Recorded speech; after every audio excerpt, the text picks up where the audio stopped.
Okay, let's get into the mood of teaching scriptures. I'll be a little fast, probably a little more intense. So let's begin with the mood of speaking Shastra.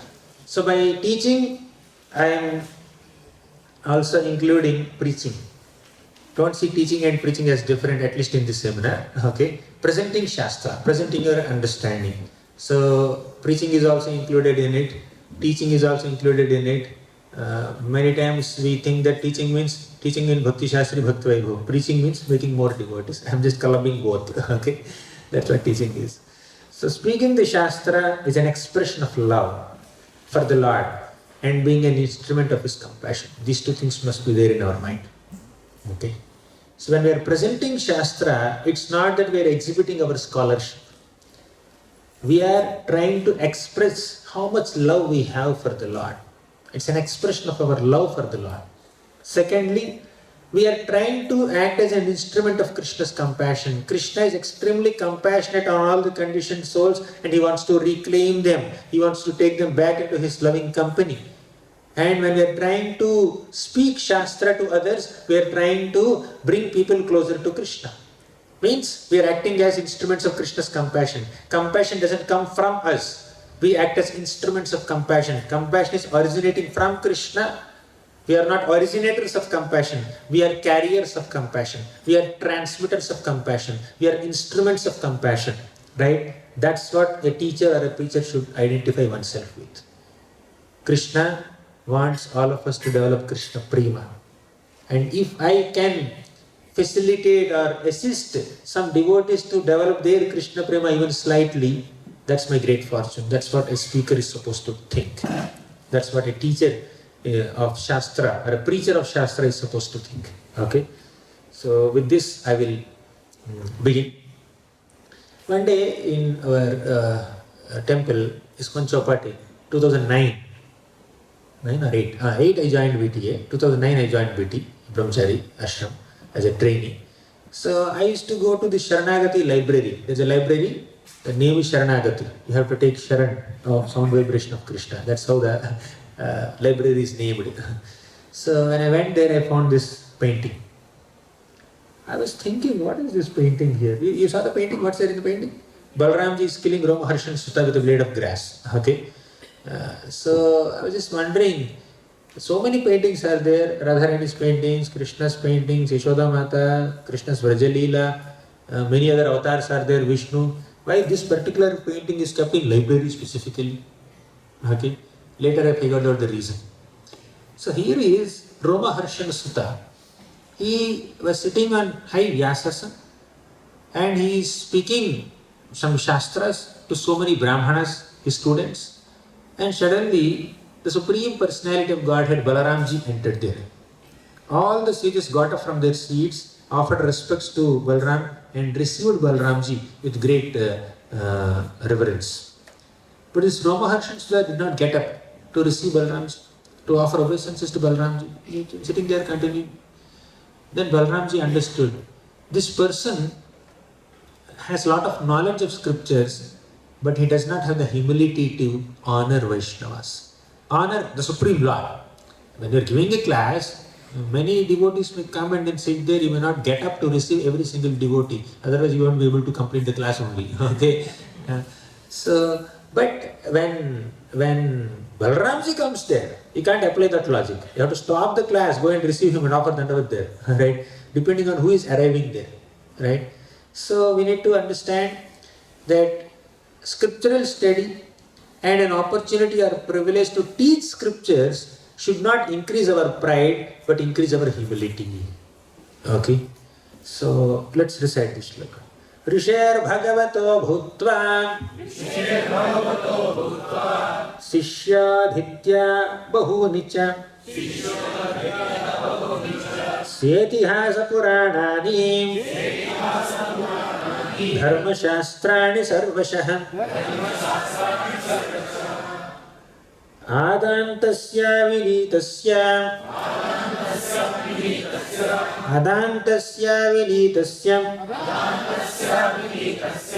Vritha Panditamaninaha nagunaya bhavanti sma natasyevajitatmanah Rishir bhagavato bhutva sishyo adhitya bahunicha. So this Rishi, our Romaharshan Sutta, he has studied all the scriptures, is well versed in all the finer nuances of scriptural philosophy and is presenting it. So Itihasas and Puranas, he studied all of them. Dharma Shastras also he studied. But Adantasya Abhinitasya, although he is equipped with the wisdom of the Shastras, he has no self-control. He has no humility. Okay? So, Vritha Pandita Maninaha, he is considering himself a great Pandit, a great scholar. Vritha, uselessly. Considering oneself a great Pandit is useless. Right? Yesterday we were discussing, right? In the Bhagavad Gita, Krishna spoke about knowledge. What is Jnana? In 13th chapter. You remember the 13th chapter of Gita, Arjuna asked 6 questions. What are they? Kshetra, Kshetrajna, Jnanam, Jneyam, Prakriti, Purusha, right? So when Krishna is describing about Jnanam, he said there are multiple aspects of Jnanam. The first and foremost aspect of Jnanam, knowledge, is humility. Amanittam, adambhittam, ahimsa, kshantirarjavam. So that humility is the first aspect of knowledge. We were discussing yesterday. Someone is knowledgeable means he is humble. If someone is arrogant, his knowledge is not knowledge, it is ignorance. Arrogance basically is ignorance. So if one has real knowledge about Shastra, knowledge about Krishna, knowledge about devotional service, that should induce humility in a person. Oh, Krishna is so great, I am so insignificant. This is the first knowledge. Right? The first aspect of knowledge is to realize your insignificance in the presence of Krishna and to respect every living being as a part and parcel of Krishna, as a child of God, and respect them for their connection with God. If you ignore people's connection with the Supreme Lord, and if you are arrogant of your own material skills, then where is knowledge? It's not knowledge. Right?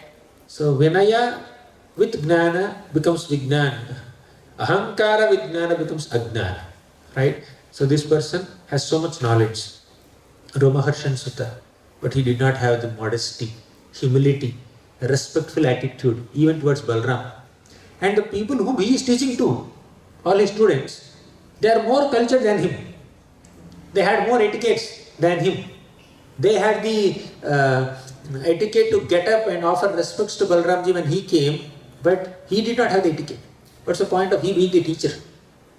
Teacher is supposed to be more humble and he is supposed to teach humility to the students, and the students are humble and the teacher is arrogant. That's the point here. So our ability to teach Shastra should not induce arrogance in us. That's the first teaching. This is the mood of teaching Shastra. Whether we are preaching or speaking or teaching or outreach activities, all this must be done in this mood. Okay. So now, Swadhyaya, when it is associated with etiquette and culture of respect, that will lead to great realization. In fact, scriptural knowledge that contains traces of pride and disrespectful attitude hampers spiritual progress. When we develop so much of Shastric knowledge and when we become eloquent speakers of Shastra, that eloquence and that knowledge and that experience and that skill itself will become a stumbling block in our spiritual progress. Right? All this knowledge and ability to speak and ability to glorify Krishna so nicely should bring us closer to Krishna. But if we have arrogance, that knowledge and that eloquence will take us away from Krishna. Okay? So therefore, a teacher of Shastra should have this foremost quality of humility. One may have studied the scriptures thoroughly, memorized hundreds of shlokas from the Shastras, and can mesmerize thousands of audiences. But if even there is a tinge of pride and envy in the heart, he has not understood a single syllable of what he is studying and teaching. So, pride and envy. Yesterday also we were discussing about pride and envy. So, when a speaker of Shastra is proud, then he doesn't value the audience. Let's learn lessons from all the speakers of Srimad Bhagavatam. Within Srimad Bhagavatam, they are setting the right mood of what should be the mood of a teacher of Shastra? Who all are the speakers? Sukadeva Goswami spoke Bhagavatam, Sutta Goswami spoke Bhagavatam, Maitreya Muni spoke Bhagavatam, Krishna spoke definitely to Uddhava, Narada Muni spoke, then many such great speakers of Bhagavatam spoke Bhagavatam within the Bhagavatam book itself, and let's see what is their mood and how are they connecting with the audience, how are they treating the students. Let's see. So Shastric study is not meant to make one an eloquent speaker or a scholar. If you become scholar, that's great. If you become an eloquent speaker, that's also great, right? No problem with that. But not with arrogance. It's meant for cultivating good character and having sound, respectful, cordial, loving friendships and dealings with devotees, and ultimately to please Krishna. Now, how to identify a good scriptural teacher, good teacher of Shastra? So let's discuss 15 qualities of a good teacher. Yesterday we discussed 10, right? 10 points about good student of Shastra. Now, who is a good teacher of Shastra? Let's see 15 qualities. Each quality we are going to discuss now. First, it's a language of heart. Second, eagerness. 3, compassion. 4, transparent transmission. We'll discuss all of them one by one. There's one slide on each. First quality. Language of heart means love. So, when we are speaking, it's not just English or Sanskrit or Hindi or Telugu, Tamil, Malayalam. It's not the language. That's the medium through which we are communicating the scriptural messages to some audience. But it's basically the language of heart. When we are speaking from heart, the message touches the hearts of people. When we are speaking with our intelligence, that will appeal to the intelligence. When we are speaking from our mouth, that will appeal to the ears. When we have good voice, naturally people's ears are impressed. When we have good logic, sound logic, people's intelligence will be impressed. When we speak from heart, that will touch the hearts of people. Have you ever heard of a sound which is very pleasant to the ears, no impact on the heart? Have you heard something which is very logically appealing, but it did not churn some emotions in your heart, right? It happens, right? But ideal speaking of Shastra is supposed to be done with the heart. It takes some time to come to that stage, but I'm speaking about ideals, right? So, when we genuinely have some loving appreciation for Krishna's qualities, Krishna's Nama, Rupa, Guna, Leela, when we are speaking, all that appreciation that we have for Krishna's Nama, Rupa, Guna, Leela will come through our mouth. And people will understand, my God, this person loves Krishna. And the way he is praising Krishna is reflecting his love. And that will impact their hearts and that will inspire them to love Krishna. Although you may not construct great grammatical sentences, you may not have great vocabulary, you may not be very charismatic and eloquent speaker, still, if you love Krishna and if you are expressing your love when you are speaking about Krishna, that will naturally touch the hearts of people, right? So that's the first qualification. Let me give an example. All the gopis of Vrindavan, sometimes they become little irritated, agitated, bothered by Krishna's mischievous activities. Krishna would go to the gopis' houses and he would steal butter from there, he will break their pots, he will pinch their babies, he will throw dirt on their beautifully decorated walls. They just apply some cow dung and clay on the walls and put some rangolis there. They decorate the walls so nicely and Krishna will take some dirt and throw on it when they're wet, not when they're dry. Okay, so these are Krishna's activities. They will clean their houses, Krishna will pass urine and stool there. Okay, transcendentally. This is how Krishna does so many mischievous activities. And he steals butter, and butter is not available. He will say, wait there, tomorrow I will come with burning coal and throw it on your house and burn every one of you alive if I don't find butter in your home. Right? That's what Krishna says. And then Krishna feeds butter, so much butter to the monkeys, and monkeys also become so full that they are unable to take. Krishna says, the butter in your house is so third class that even monkeys don't eat it. Right? So this is how Krishna is doing so many mischievous activities in Vrindavan. And the gossip in Vrindavan is Krishna Katha. Right? Even a private conversation between between two gopis or two gopas is Krishna's enchanting activities. So all the gopis one day they felt that Krishna is stealing butter from our houses, he is doing so much mischief in our houses, and Mother Yashoda is deprived of this opportunity to see Krishna's naughty stealing activities. Because Krishna naturally doesn't steal in his own home. Poor gopis, they don't understand. Krishna can steal in Yashoda's house also. They don't understand that. But they wanted to come and narrate all the stealing activities of Krishna to Mother Yashoda. They came with that intent. But they are glorifying Krishna's stealing activities in the form of complaints. Right? They are speaking in an angry tone. But that anger is also love. Their expression of love. And Mother Yashoda is hearing all these beautiful descriptions of the gopis tinged with their so-called anger. And she is getting a better experience of Krishna's stealing pastimes than the gopis who witnessed the pastimes firsthand. The reason is, these gopis only have seen Krishna's pastimes, which are very sweet, and Mother Yashoda has heard the sweet pastimes of Krishna mixed with the love of the gopis. Her experience of Krishna's stealing activities is much higher.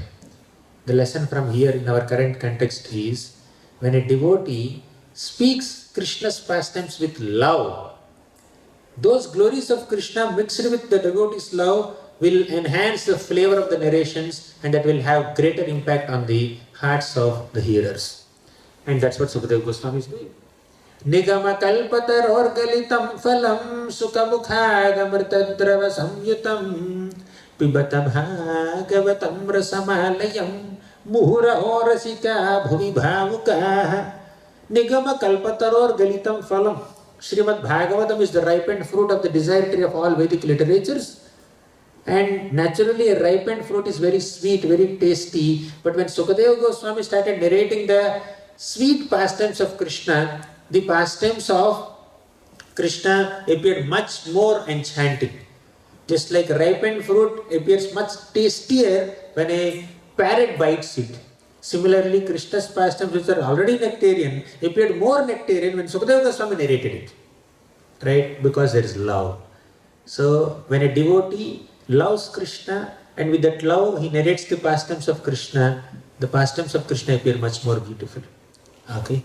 So, this is the first aspect of a good teacher of Shastra. He has love for Shastra, he has love for the philosophy presented by Shastra, he has love for all the pastimes presented in the Shastras, and that love is manifest when they are speaking. Right?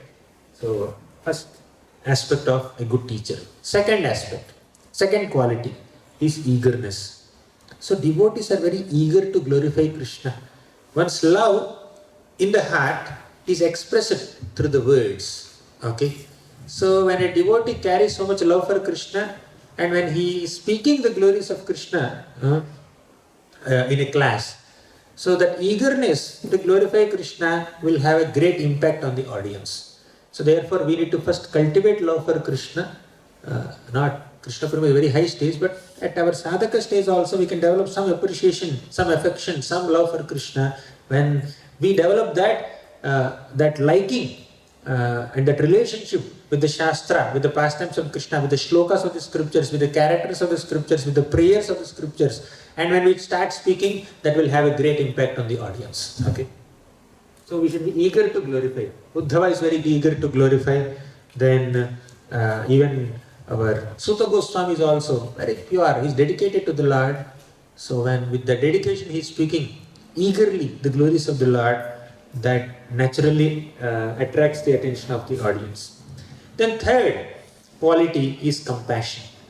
Third quality of a speaker of Shastra is compassion. The one who reminds people about their forgotten relationship with Krishna and teaches the process by which one can revive that relationship is greatly compassionate.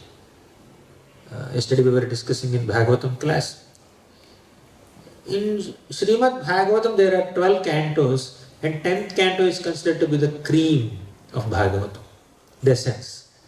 And in the 10th canto the most enchanting episode is Rasa Panchadhyaya. Five chapters of 10th canto, 29, 30, 31, 32, 33. In this Rasa Panchadhyaya, the middle chapter, 31st chapter is Gopi Gita. It has 19 shlokas. In that 19 shlokas, the middle shloka is 9th shloka. In that shloka, the gopis of Vrindavan are glorifying speakers of Bhagavat. Tava kathamritam tapta jivanam kavibhiriditam kalmashapaham Shravanamangalam Srimadattatam Bhuvi Grinanti Ye Bhurida Jana. Those who are broadcasting the glories of Krishna by speaking Shastra, they are the most benevolent benefactors. They are the most compassionate custodians of the entire universe. So, speaking Shastra, teaching Shastra, preaching Krishna consciousness to people is an act of compassion. And that compassion comes from Krishna, and we are carriers of compassion. We are instruments of compassion. We are transmitters of compassion. That compassion came to me, let me be transparently transmitting that compassion to others. That should be the mood of a teacher, right? It's not that I am showing compassion, out of my causeless mercy I am giving this class to you. That's not the mood of a teacher, right? Krishna is causelessly merciful upon me also, and utilizing my tongue to glorify him, and you happen to be there, and it's Krishna's grace that is falling upon you, and I'm just a carrier, I'm just an instrument. That should be the mood. When Prabhupada was going to the Western countries, you know what he said? Srimad Bhagavatam is traveling to the West, and I'm a humble menial servant accompanying Srimad Bhagavatam. Okay? So Bhagavatam is going to the West. Prabhupada is not saying I'm going to the West. Bhagavatam is going to the West, and Bhagavatam is carrying me, right? I also got a seat. So, a devotee is a transmitter of compassion, not originator. Then fourth quality of a teacher, transparent transmission and honest representation. So let's be transparent in our transmission. There is the shloka. Kasmayena vibhasito yamatulo gnana pradipah pura tadrupena chanaradaya buddhaye krishnaya tadrupina Yogindraya tadatmanatha bhagavadrataya karunyata tatshuddham vimalam vishokam amritam satyam param dhimahi kasmayena vibhasito yamatulo. In the beginning of the creation, the Supreme Lord Krishna has given this Bhagavatam knowledge to Brahma. And through Brahma, the Lord spoke this Bhagavatam to Narada Muni. Through Narada Muni, it's Krishna only who spoke Bhagavatam to Vyasadeva, and through Vyasadeva he spoke Bhagavatam to Sukadeva Goswami. Through Sukadeva Goswami he only spoke Bhagavatam to the sages of this Parikshit Maharaj and Suta Goswami. Like that, in this great transcendental parampara, whether Krishna is speaking or Brahma is speaking or Narada Muni is speaking or Vyasadeva is speaking or Sukadeva Goswami is speaking or Suta Goswami is speaking or any of us are speaking, if we are speaking what Krishna is speaking, it is Krishna who is speaking, not we, right? So, the transcendental teachings of Krishna are transparently transmitted through this parampara, through these great teachers for our transformation. So, therefore, we need to be honest in our representation. We need to be transparent in our presentation. So, what do you mean by transparency? If you have to be transparent, you just repeat things as it is, and people are unable to take it, right? You just speak 100 Sanskrit shlokas. One day I got a feedback in my Bhagavatam class. He said, if you speak in English, I will come. If you speak in Sanskrit, I cannot. In Vrindavan, I gave my Bhagavatam class, and one devotee said, Beach mein, you just said that English, na? You should have removed that also. You speak only Sanskrit. I was quoting many shlokas. Right? Means transparent transmission does not mean you just repeat things as it is, not knowing the bandwidth of the audience. Of course, you should have your own flavor also. Your own liking also should come. But point is that we need to try to make the subject matter relevant and digestible and relatable to the audience also. So when you say transparency, that does not mean you verbatim transmit it. You preserve the essence of the Shastra, essence of the message, essential message has to be transmitted, but it can be presented in a more interesting manner. That's what Prabhupada says. Whenever great devotees are speaking Bhagavatam in a pure, transparent manner, free from any type of concoction, it is to be understood that Krishna himself is speaking through them. Okay?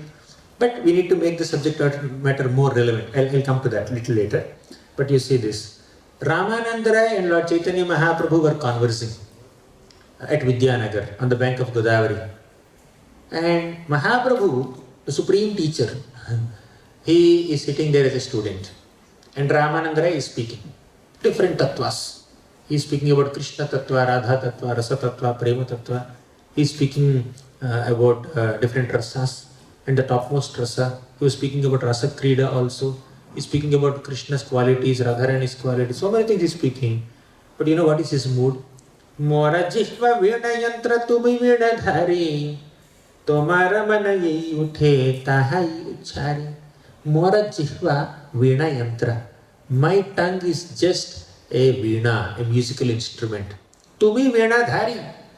Right, when a classical musician is sitting on the stage and then playing some veena, you glorify the veena or you glorify the musician, right? So instrument has its role to play, definitely, but it is the player of the instrument who is bringing out all the pleasant sounds from the instrument. Right? If you give me veena, I will do something or I will break the threads only. Right? I don't know how to play. Right? Let someone else who is an expert in playing, let them play. So the credit goes to him. Similarly, Ramananda is saying that my tongue is just like a veena and you are the player of veena. Whatever I am speaking is whatever is coming in your mind, in your heart. Whatever you wanted to hear, I am speaking that. So that is the mood in which a devotee speaks. I am a humble instrument in Krishna's hands. Krishna wants this message to be given to these people and is using me to transmit that message. I am like a messenger. Okay? Let me honestly represent him. We are a representative of Krishna, not a replacement for Krishna. We are a representative of Acharyas, not a replacement for Acharyas. So 10 Acharyas have given 10 commentaries, let me give 11th commentary. Okay, that's not the mood in which we speak or we write. The mood is, they have given commentary, let me repeat it. If you want, if needed, I may add some examples that are more relatable to the current audience. I may add some anecdotes, I may add some personal life incidents, or I may add some other perspectives to enhance the original message, right? So basically, whatever is our contribution in a Shastric presentation is supposed to be enhancing their contribution. It is supposed to be highlighting their contribution, their explanation. My explanation is a subservient of Acharya's explanation. That's the mode of a teacher. If my explanation is going away from the Acharya's explanation, we are not a bona fide teacher. If our explanation is in line with their explanation, is trying to highlight their explanation, it is trying to present their explanation in a more digestible, relatable, understandable format, then I am a good teacher, otherwise I am not. Right? We are not into concoction. In the name of creativity, in the name of innovation, we can't get into deviation. So how much is innovation? And where are we getting into deviation? We need to realize that. So this is the mood of bona fide teacher. We are representatives and not replacements. And then fifth quality of a good teacher of Shastra is prayerfulness and dependence on the Lord. Let us be prayerful. Although one may be very eloquent and experienced, without the empowerment of Guru, without the empowerment of Acharyas, without the empowerment of Parampara and the Supreme Lord Himself, we cannot do anything. Therefore, we should offer prayers. We begin all our sessions with prayers to the Lord. Om Namo Bhagavate Vasudevaya. Om Ajnanatimirandhasya. We offer prayers to Guru, Krishna and Vaishnavas. Vanchakalpatarubhyasya. Namo Vishnupadaya. Right? So we begin with prayers. That's not a formality. Okay, this is the format in which you have to present. Begin with prayers. Yeah, this format is there, but it's not a formality only. It is a heartfelt prayer of a speaker to the Acharyas, to Parampara, to Krishna, to empower them to speak the right words to inspire the people whom we are addressing. Right? So, Sukadeva Goswami, before speaking Srimad Bhagavatam to Parikshit Maharaj, he also offered prayers in the 4th chapter of second canto.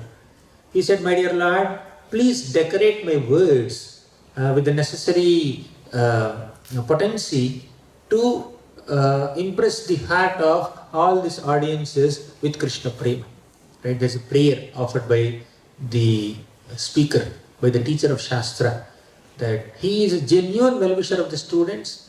He is a genuine transmitter, honest and loyal transmitter of Acharya's teachings, right? So that prayerfulness and dependence are very much important for any teacher to present Shastra more effectively. Here you see, Dhruva is offering this prayer. Yesterday we discussed, right? Yontaha pravishya mama vachamimam prasuktam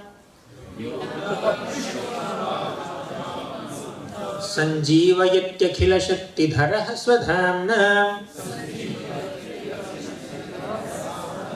anyamscha hastacharana shravanatvagadien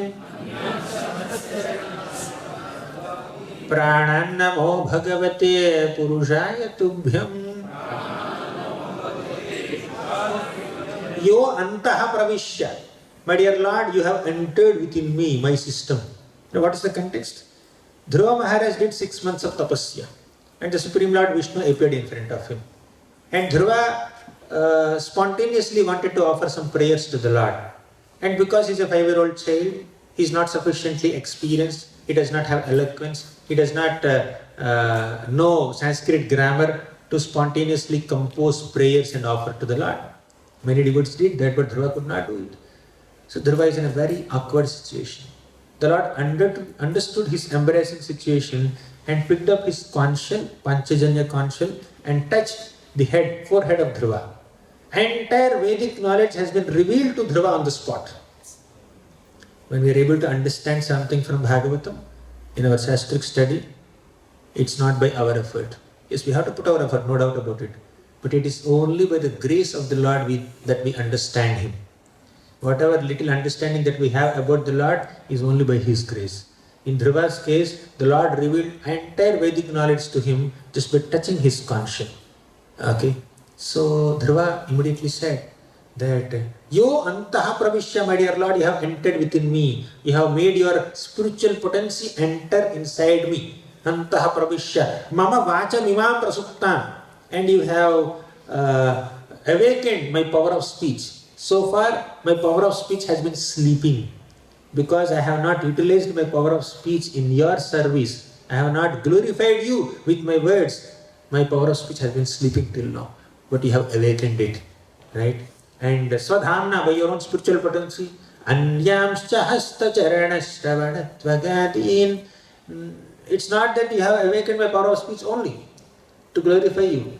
You have also awakened my other senses. Anyamscha, hasta, hands, shravana, ears, charana, feet, tvagadin, sense of touch. You have enlivened all my senses so that I can utilize all these senses in your service. Pranan namo bhagavate purushaya tubhyam. He offered obeisances. Many times when devotees are speaking Bhagavatam, before starting their session, they will speak this shloka also. May the Lord empower me to glorify Him. Okay. Then sixth important quality of a teacher is transferring the credit. You know what Prabhupada said? He translated Chaitanya Charitamrita. At the end of his Chaitanya Charitamrita translation, he says that if there is anything, any credit for my translation work, that should go to my Guru Bhaktisiddhanta Saraswati Thakur. It is only by his desire I am glorifying Krishna, I am preaching here, I am writing here these books. Right? This is being done only by his grace. If there is any credit, that belongs to my Guru. And he also said, credit belongs to my disciples also. American disciples who have helped me in proofreading the manuscript, editing the manuscript, printing the manuscript, publishing the manuscript, and distributing these books everywhere. He has given all credit to his Guru and his disciples. He did not take any credit. He even said that I don't have a great devotion. I am not a great devotee and I don't have great scholarship also. He is Bhaktivedanta Swami, but he is saying that I don't know Vedanta, I don't have Bhakti. That is his humility, right? And he is giving all credit to his Guru and his disciples. So, a humble teacher or a preacher should maintain this mode of transferring the credit of one's teaching or preaching activities to Guru and Parampara and to other devotees who have supported him in the preaching, right? So, here I see many devotees I am interacting in the last 1 week or little more than that. So many devotees are expressing so much gratitude to some senior devotees who have brought them to bhakti, or who have trained them, who have been encouraging them and giving them guidance. So that gratitude is very, very inspiring. I must say it now. So Prabhupada also says that whatever preaching I have done, it's only by the grace of my Guru. Without the support, what can I preach?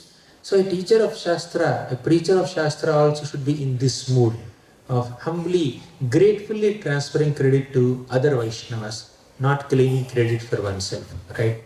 So, then, seventh aspect, seventh quality of a good teacher is loyalty. A good balance between loyalty and creativity. Being loyally creative. Yes, creativity has its scope. Innovation has its scope. Just few minutes back I was trying to make this point. I will just go elaborately now. So, preaching is not just parrot-like repetition of Shastra.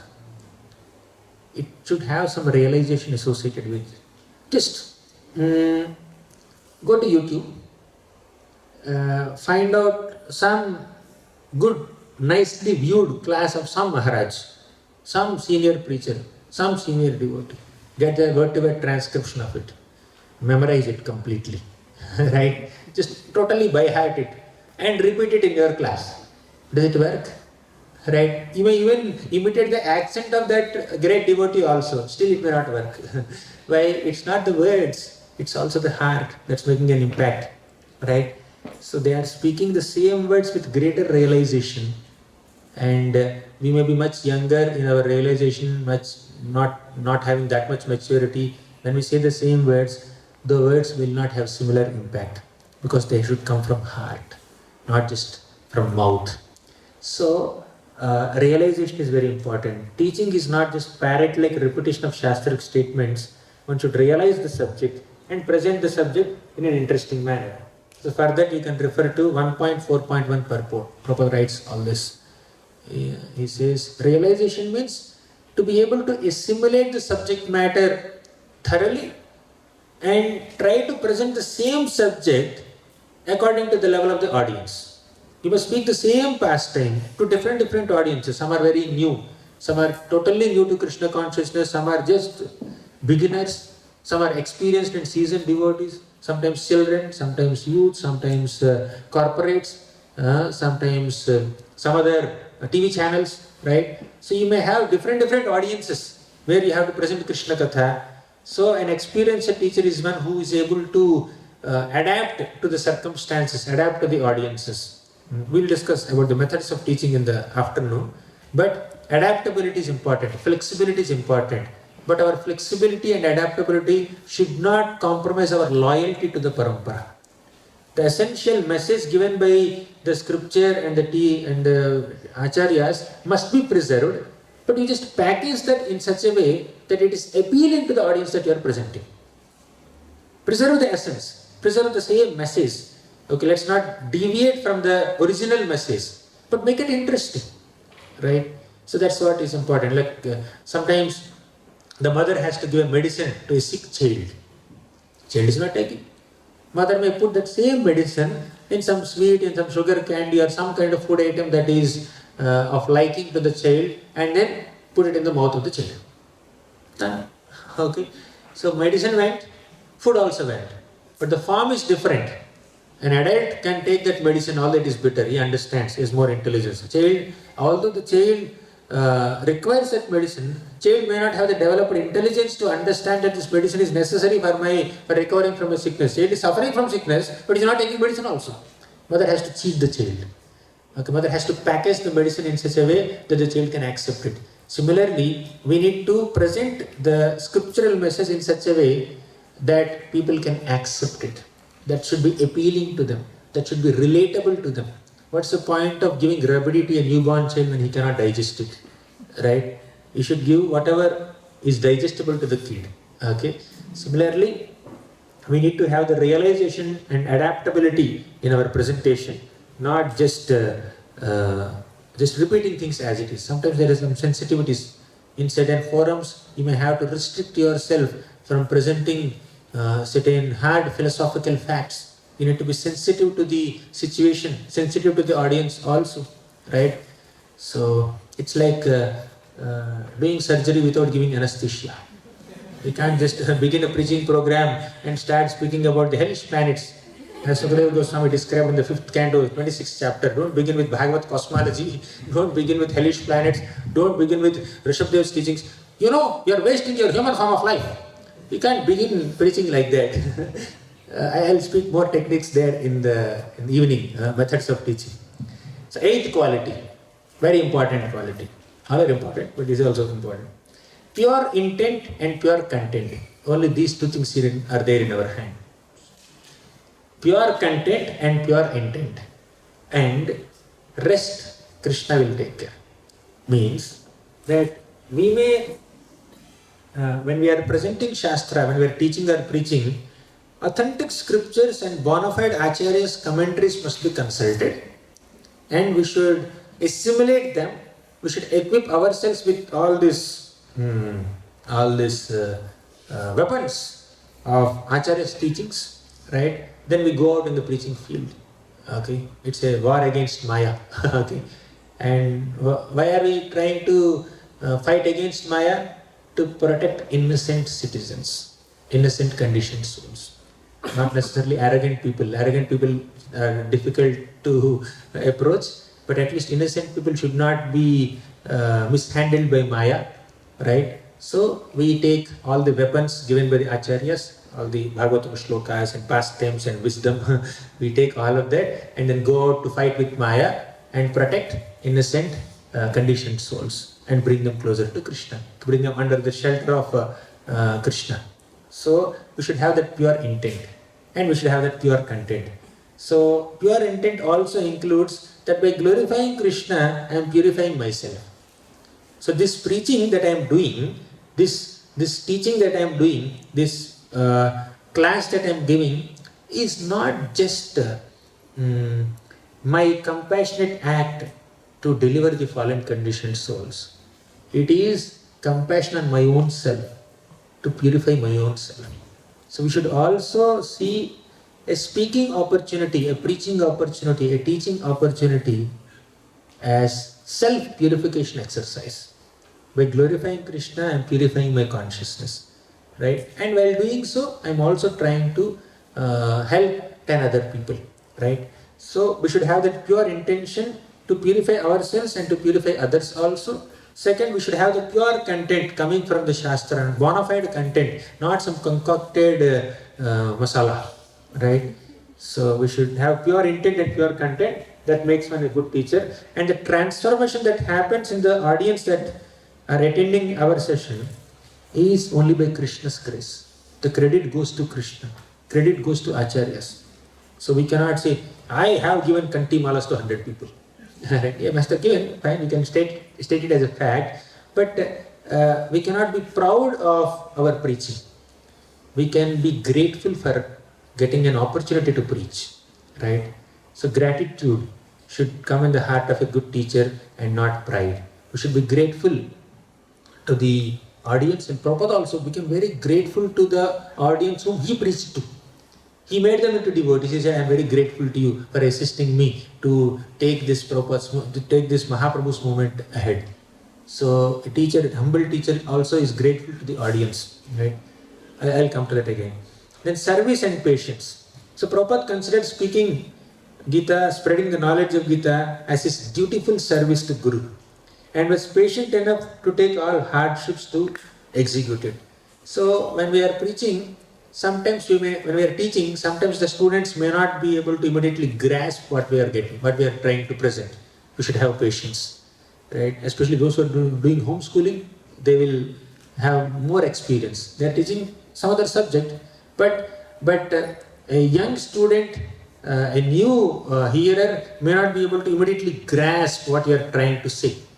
Okay, therefore we should have patience, and Rishabhadeva also emphasizes this teaching in his teachings to his sons. So when you are trying to inculcate spiritual wisdom to some people, don't become impatient or angry. Have some patience and do it as a service to the Lord. It is my service. One should not think that I am wasting my time. by trying to convince him that you are not body, you are soul. Okay? So it's an act of compassion which requires a lot of patience. So then we should be an essence seeker and essence giver. If we are essence seekers, then we can give essence.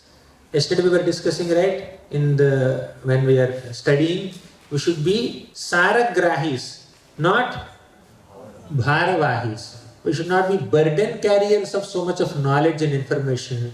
We should be essence seekers. When we are essence seeking, we can give essence. Maitreya Muni is speaking Bhagavatam to Vidura. And Vidura said, Tadasya kausharava sharmadatur Hare kathameva kathasu saram Uddhrutya pushpebhya ivarta bandho Shivaya naha kirtaya tirtha kirteh Tadasya kausharava sharmadatur. O Kausharava Muni, O Maitreya Muni, you are Sharmadatur. You are the bestower of auspiciousness to everyone. Hare katham eva kathasu saram. Hari katha, the glorification of Lord Hari, is the essence of all topics. There may be hundreds of kathas. Katha means topic.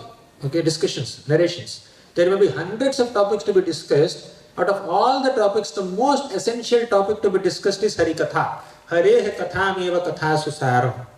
Just like a bee goes into a garden and then is not getting distracted by all the flowers and trees and plants and gazebos and dustbins. Many other things are there in a garden, but a bee goes to that flower which has honey and then extracts the honey, not distracted by 10 different things. Similarly, a speaker of Shastra also should ensure that the audience get the essence of the scripture. Right? Hare kathameva kathasu saram uddhrutya pushpebhya ivarta bandho shivaya naha kirtaya tirtha kirtehe. Please glorify the Lord for our auspiciousness. Seek the essence and transmit the essence. So 11th character. I'll go a little quick, remaining 5 characters. So 11th is firm faith and solid conviction. To the degree we are convinced about the philosophy, to that degree we can convince others about the philosophy. Of course, although you are convinced, you may not be able to convince everyone. Be detached. It's okay, no problem. Right? You will doing book distribution, you may show the book to 100 people. Only 10 people may take it. That's fine. Right? Let's not be too ambitious. There should be ambitions, but we should also have intelligence while pursuing the ambitions. So when we have great conviction, we can convince others, but to the degree other people are affected by material nature, to that degree they may not be convinced by our most logical explanations also. Prahalad was able to bring a transformation in the hearts of his schoolmates, but he could never transform Shanda and Amarka. He could never transform Hiranyakashipu. Similarly, although we have pure intent, pure content, and we have all the other 10 qualities of a good teacher as we discussed in the last half an hour, okay, we may have all that, but still our preaching may not be effective when we are dealing with certain kind of audience. That's fine. Mahaprabhu tried to preach in Bengal. It didn't work. He went to South India. Prabhupada tried to preach in India. It didn't work. He went to West. Right? So it's not that if we have all these good qualities, we will be able to preach to anyone and everyone. It may not happen. So receptivity also should be there. So sound will not come. Then sound will come. Right? So they also should be able to receive. And that's where we realize that we are not the doers. Right? We are not the doers. So I am doing this so much, but why sound is not coming? That's not coming. So I am not the only doer. They are also doers. And why? Who is bringing this contact? Krishna is there. He is personally orchestrating this whole scene. Right? So Krishna is there in your heart as Paramatma. He is inspiring to speak the right words. And Krishna is there in others' heart also as Paramatma. He is inspiring them to accept those words. Right? In reciprocation to their sincerity. So we cannot fail to acknowledge Krishna's intervention, divine intervention there. So the results that we get in our preaching are not only because of our efforts, our intelligence. Krishna's grace is there. Parampara's grace is there. And the person whom you are preaching to, their purity is also there. Sometimes you may preach to someone, they become more advanced in bhakti than you also. It happens sometimes, right? You bring someone to Krishna consciousness, you have given them kanti mala, you taught them how to wear dhoti kurta, you taught them how to wear tilak, okay? But they have become pure devotees, they have become acharyas, and we are making acharya in the kitchen. Right? It can just happen like that also. We should acknowledge that. You know what Prabhupada said in the 4th canto purports? He said that by the strength of the purity of one of my disciples, I aspire to go back to Godhead. Right? Just like Suniti Mata, she inspired Dhruva to perform bhakti. And Dhruva is just going to the spiritual world after 36,000 years. Vaikuntha airplane came to Bhadraka to take Dhruva to the spiritual world. Then suddenly Dhruva felt, my dear Lord, how can I come to Vaikuntha without my mother? She is the one who has inspired me to practice bhakti. He was about to jump from the airplane down to take his mother. Then knowing his intentions, Nanda and Sananda, the Vaikuntha carriers, Vaikuntha attendants, they told Dhruva, see, there is another airplane that's taking your mother. Then Dhruva felt comfortable and he sat peacefully in the Vaikuntha airplane. That is his gratitude. In that context, Prabhupada says, although Suniti has not done austerities like Dhruva has done for 6 months, still she is going to back to Godhead for giving birth to such a wonderful son.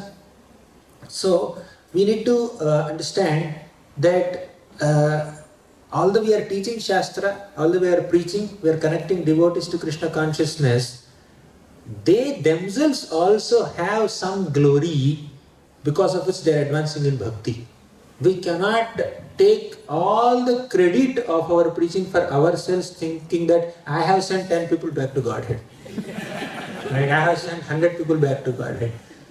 In Vaikuntha or Goloka, there may be some 100 people are standing there. Who will enter? Who will enter? Right? And many people are entering. You may be preaching to them also. Then your turn comes. You ask, okay, when am I going inside? They will say, not now, after 10 lifetimes. I have made 100 people into devotees.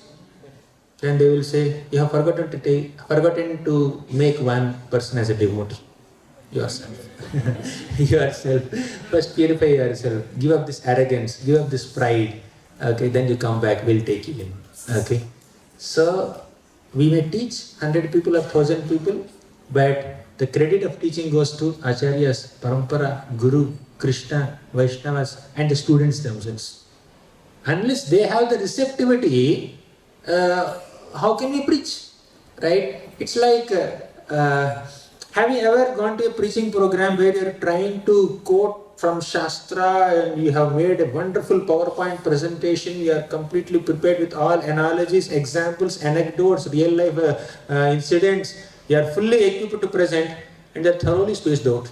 They are looking through you, not looking at you. Right? They are looking through you, they are able to see what's there behind you also. They are just staring like this. Okay? No impact. Right? Although you are fully prepared. And sometimes you are totally unprepared. They told you, speak something. You went and then blabbered something and came out. And after 5 months, someone comes and says, Prabhu, that day you gave that presentation, that changed my life. I'm so spaced out while speaking that. You realize that, okay? So sometimes you are so unprepared that had a great impact on the consciousness of someone. And you are extremely prepared, fully prepared, that didn't have any impact on others. What is that? That's meant to make us realize that we are not the doers. Krishna is inspiring people to come closer to him, and Krishna is using us as an instrument in his hands, and we should be grateful for that opportunity and not claim credit for it. Okay? So that's very important. We should not claim credit. So I think I'll complete other things later. It's 12:45. We'll take some questions based on what we discussed about the mood of teaching Shastra. Teaching or preaching, whatever. So we'll take some questions. I'll continue. I'll be able to complete. No problem. Any questions, comments? Yes, Prabhu. Ravi Prabhu, right? What are the symptoms of pride? Yes. What are the symptoms of pride in our preaching efforts? I would say we need to first introspect within ourselves Am I being too greedy and eager to take credit for my preaching activities? Either in my thoughts or words, expressions or actions, am I saying that I am the teacher, I have brought them. Sometimes you may have to state some facts. As far as giving information is concerned, you are stating that I taught them is fine. But is there any sense of accomplishment or some mood of doership associated with it? So we need to evaluate ourselves. And we should also once in a while take some feedback from other devotees, right? So are you seeing some pride in me for doing whatever service I am doing, whether it is preaching or teaching? You can give that liberty to other devotees to evaluate yourself and then take some genuine feedback. And one more visible symptom is possessiveness. Right? When we teach some people or preach some people and bring them to bhakti, are we being possessive about them? Are we considering them as Prabhupada's people, Krishna's people, Mahaprabhu's people, or people of the temple, or my people? I have brought you. Unless I tell you, you cannot do this service. I cannot accept this service unless I tell you. When somebody is saying, Prabhu, we need some volunteers, we need some manpower, can you bring people from your place whom we are preaching to? Right? So how willing are we to give them? How possessive are we? So yes, you can care for them. But care and possessiveness are different. They may seem same. Sometimes in the name of giving care to people whom we are trying to cultivate, we may become too possessive about them. When they are trying to take inspiration from someone, when they are trying to take guidance from someone, are we feeling insecure? Are we feeling uncomfortable? Alright, whatever question you have, ask me, don't ask them. Are we saying that? Are we allowing them to take inspiration from them? All these are symptoms of pride and envy, insecurity and all that. Does it make sense? Okay. Yes, Patricia.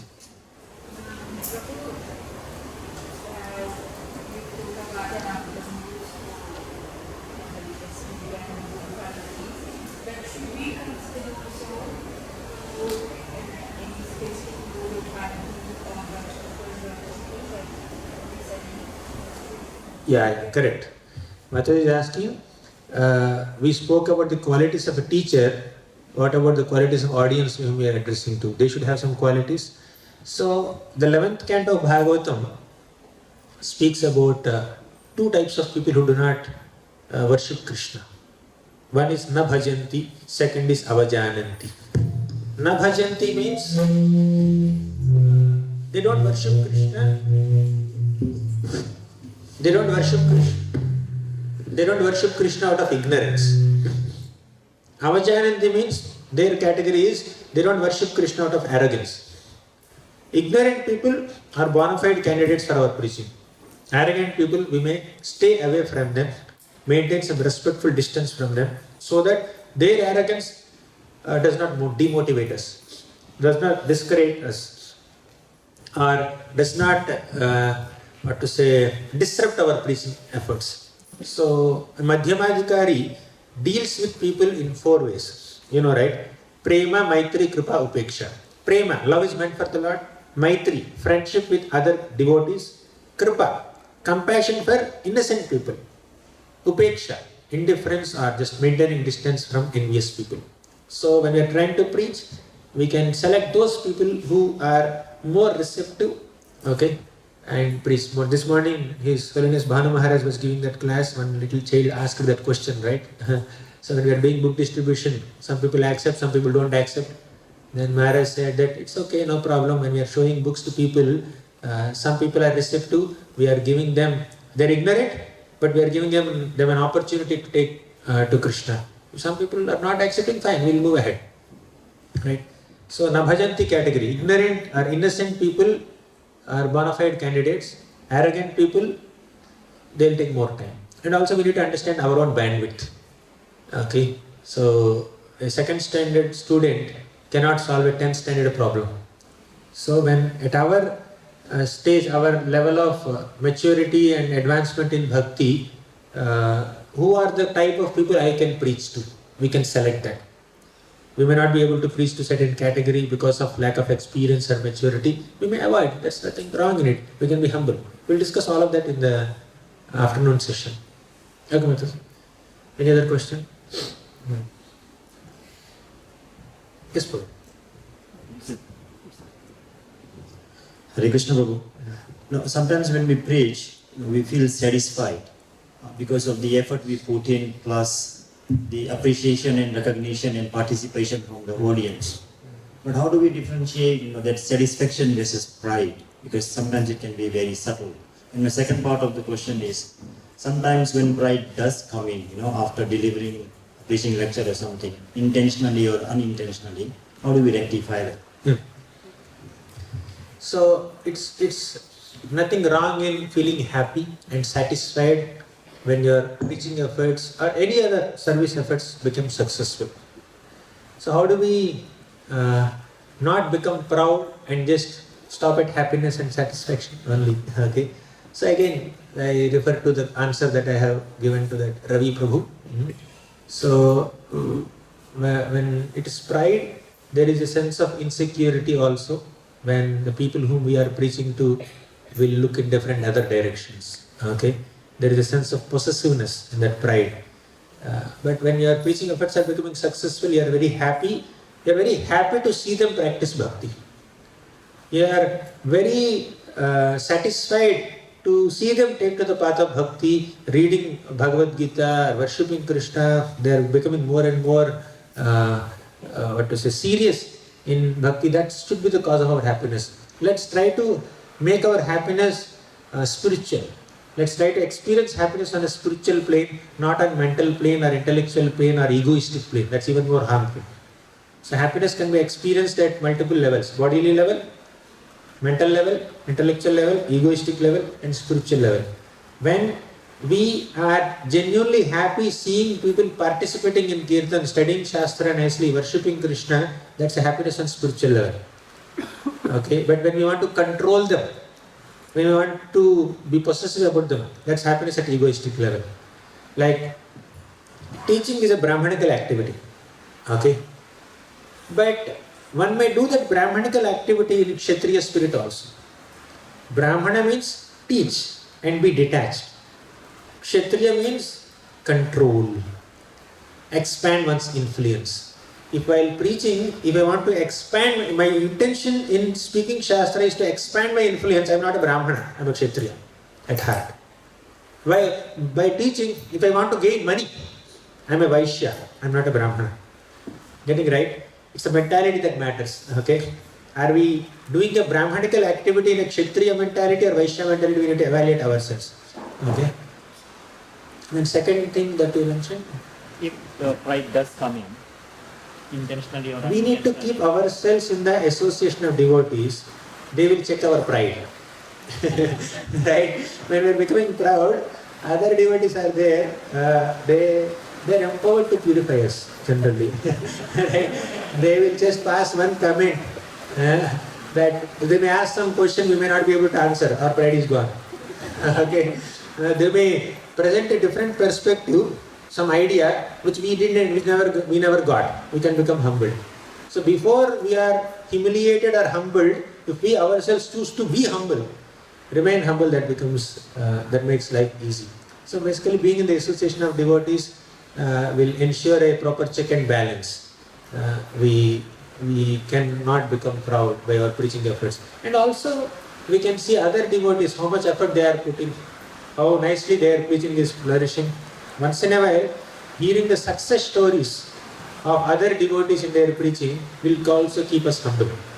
Right? If we are becoming proud of our successful preaching, just look at a person who is more successful than us. We will automatically become humble. Okay.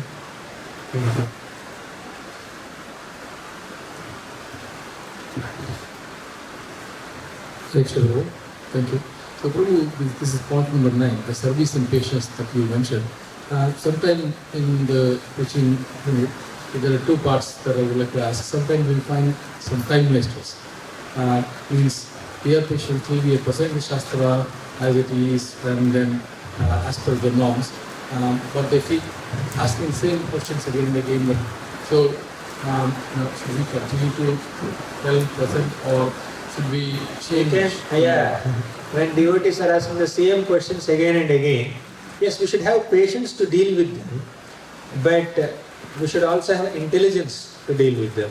We may ask them to ask the question to someone who is little younger than us, who is relatively having more time, so you can divert some questions to others. Right? Sometimes the temple president is there, he has to oversee 100 different things. He may just empower some younger manager, okay, you oversee these things. So we should learn the art of empowerment. When we are preaching and making more and more devotees, we should also know whom to empower for what. So we identify a few people who are very serious, make them in charges of some areas. Okay, you take care of this area, you can take care of this area, you take care of this aspect of the service. Like that, if we empower people, and by making mistakes they will also grow. Right? And we can focus on other things to do. Right? So when you say patience, that does not mean we keep on doing that one thing only forever, whole life, that we don't expand more. When we are dealing too much with trivial things, we cannot think of bigger things, more important things. Right? We need to also expand. Otherwise, whole day, 24 hours will be spent in just dealing this 1 or 2, 3 problems only. Right? But we need to deal with bigger problems, higher problems, and we have bigger services also. So we should learn the art of empowerment. Those who are little more experienced, so they can take care of some services. That's how we can scale up. If we want to do everything on our own, then we cannot scale up. We should empower people. Some things are there, only we have to do.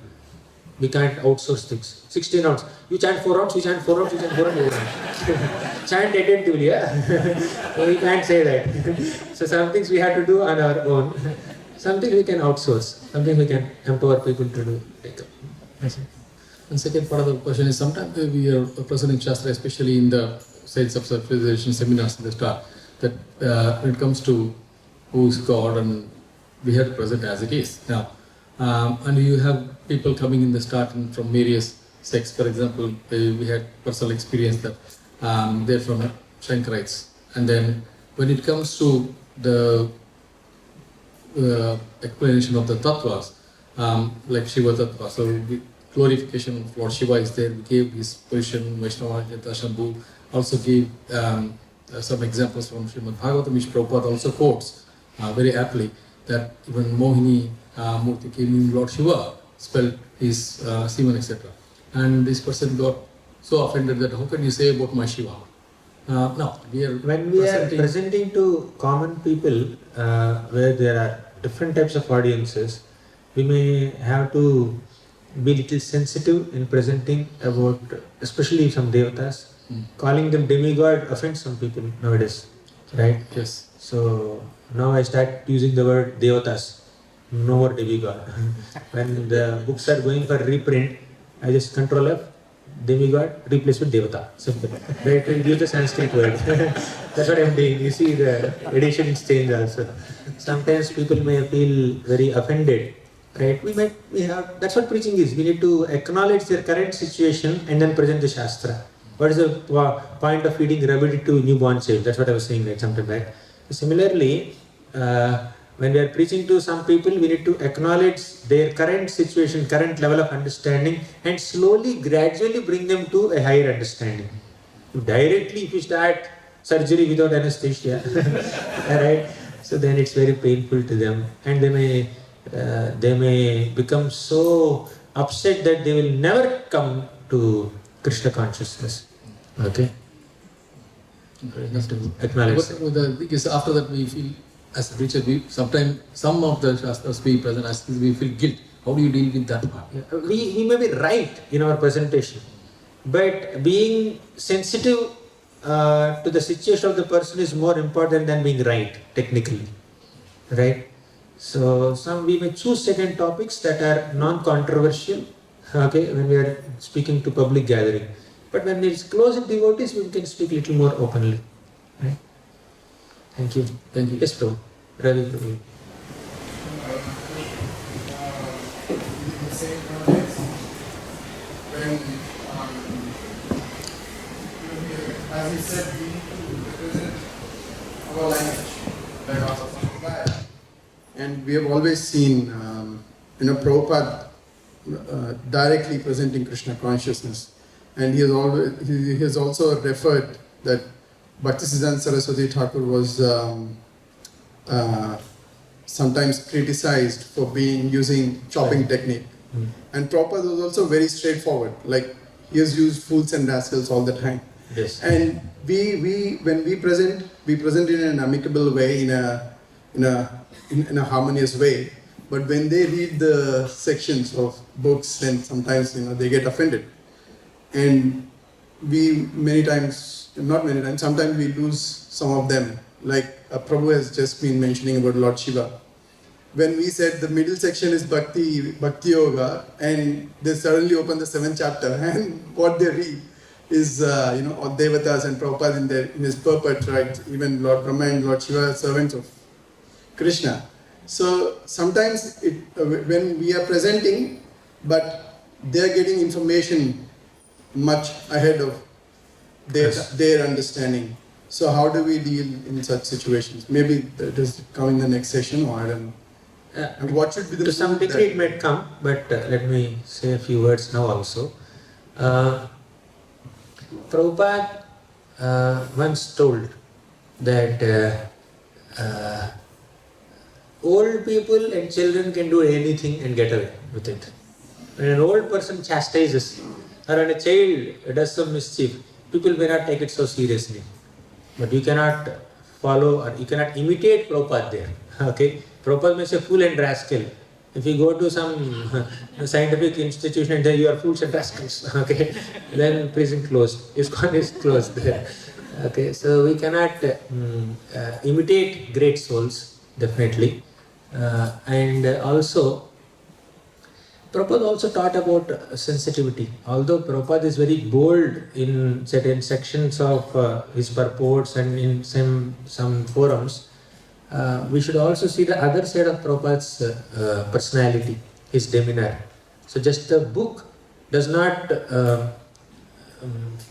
only book is not sufficient. We should also see his personal dealings with other devotees and his private conversations and room conversations, all that we see. We'll get a full idea, bigger picture of Prabhupada's personality. So somebody came to Prabhupada, he's a racing car man. He's too much into racing. So Prabhupada has heard him for 25 minutes, 30 minutes like that. He's speaking what all races that he has participated, and at one point he said that while doing this car racing, I was about to die also, near death experience. Then Prabhupada picked up from there. After hearing half an hour patiently from this car racing person, Prabhupada said, oh, body is like car and driver is like soul. Okay, and near-death experience, we are different from the body, and he started giving our philosophy. So, Prabhupada also exhibited so much patience in his dealings with some people. He has heard them first before presenting. But in certain sessions, you will see him very strong also, but people may not get so offended because he's in 70s. But in 30s and 40s or 20s, we start saying like bashing people, then we'll have greater repercussions, right?